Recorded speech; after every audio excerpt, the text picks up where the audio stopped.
जंग एक फरेब है बेटी। फातेह बनने के लिए तुम्हें दुश्मन से होशियार रहना चाहिए। तो गाय हमारे हमले से बेखबर है और वो तैयार नहीं होगा। कोई और भी है ऐसा जो हमले की तवक्को नहीं करता? वाकई वो कौन हो सकता है? क्या मैं आ सकता हूं उमर साहब? आ जाइए उस्मान साहब। खुशामदीद। खैरियत तो है उस्मान साहब? बहुत शुक्रिया उमर साहब, शुक्रिया। आपसे कुछ जरूरी बातें करनी है, इसलिए यहां चला आया मैं। अगर तो आपके पास वक्त है तो साथ खाना खाएंगे और गुफ्तगू भी ठीक से हो जाएगी। इंशाअल्लाह। तशरीफ रखिए।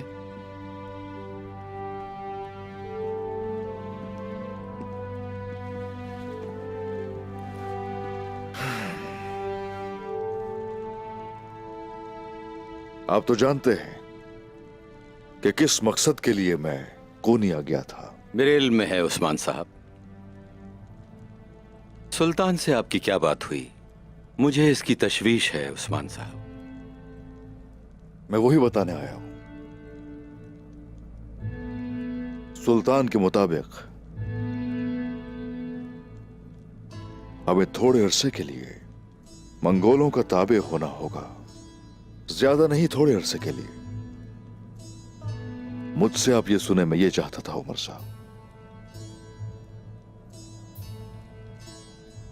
आपसे ये फैसला सुनने के बाद भी हमारा जवाब नहीं बदलेगा। हमने हिजरत करते हुए अपने शुहदा को सुपुर्द खाक किया। सिर्फ इतना ही नहीं उस्मान साहब, सिपाहियों के अलावा औरतों और बच्चों को भी इस अजियत से गुजरना पड़ा। कोई भी मुझसे यहां तक कि सियासत के लिए भी मंगोलों के ताबे होने के लिए नहीं कह सकता।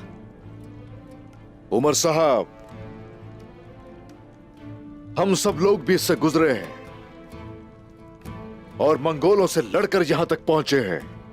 यह सोचने की बेवकूफी मत कीजिए कि हमने हथियार डाल दिए, हमने कमान खींच ली है और तीर अपने सही हदफ पर लगेगा।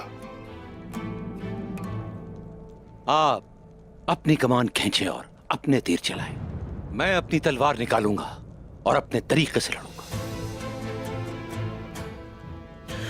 उमर साहब, सुल्तान हमें अपने सिपाही देगा,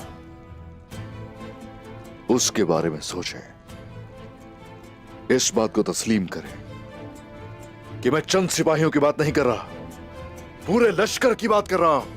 तो गाय का पीछा करने की बात नहीं कर रहा, मैं अलहानंद लश्कर का सामना करने की बात कर रहा हूं। सिर्फ और सिर्फ इस कबीले की नहीं, पूरे तुर्कमान कबाइल की जंजीरें तोड़ने की बात कर रहा हूं। उस्मान साहब, सुल्तान मसूद हमेशा मंगोलों की बात का ही ताबे रहेगा। आप चाहें तो उन पे भरोसा कर सकते हैं, मगर मैं अपने कबीले की किस्मत का फैसला खुद करूंगा। उमर साहब, बिला वजह जिद दिखाने से आपके हाथ कुछ नहीं आएगा। अगर अकल का इस्तेमाल न किया तो तमाम तुर्कमान कबाइल को खतरा हो सकता है, और अगर कारामानियों ने मंगोलों की इताअत करना शुरू कर दी तो फिर चाहे तुर्क कबाइल इकट्ठे भी हो जाए तो इल्हान लश्कर के खिलाफ खड़े नहीं हो सकते कभी। तुगाय और हमारे दरमियान नस्ली दुश्मनी है। मुझे इस दुश्मनी को खत्म करने के लिए किसी की मदद की जरूरत नहीं है, ये बात समझ लें आप। उमर साहब, इतनी जल्दी किस बात की है उमर साहब? किस चीज की जल्दी है? निकोला और यार हिसार का तकफूर मिलकर दोनों तोगाय पर हमला करेंगे। उन्हें यह करने दीजिए, एक दूसरे के टुकड़े करने दीजिए, और हम उसके बाद उन पर वार करेंगे। आप जैसे चाहे वैसे कर सकते हैं, मगर मैं तोगाय पर हमला करूंगा, और ये हमला कभी नहीं होने दूंगा मैं। उस्मान साहब, बाबा, आपका मकसद एक है, लेकिन आप दोनों इस मकसद के लिए दो रास्ते इख्तियार कर रहे हैं। मुझे इस बात की फिक्र है कि इसमें आप दोनों का नुकसान ना हो जाए। जो कहना था मैंने कह दी। मुझे दुश्मन पर हमला करने के लिए किसी की इजाजत की जरूरत नहीं है।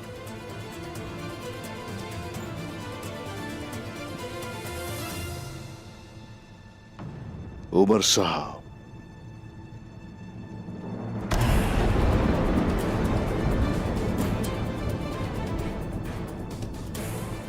अगर आप अपनी मर्जी चलाएंगे मेरा खेल बर्बाद हो जाएगा और फिर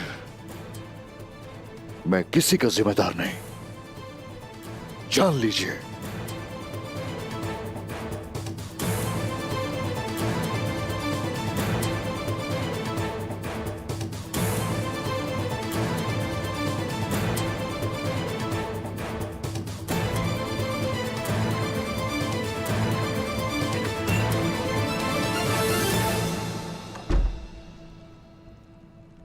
तुमने देखा इसने हमें किस तरह धमकी दी। बाबा, ऐसा मत करें, हमें मुत्तहिद होने की जरूरत है। मुझे मत कहो, उस्मान को जाकर कहो। तो फिर मैं उन्हीं से कहूंगी।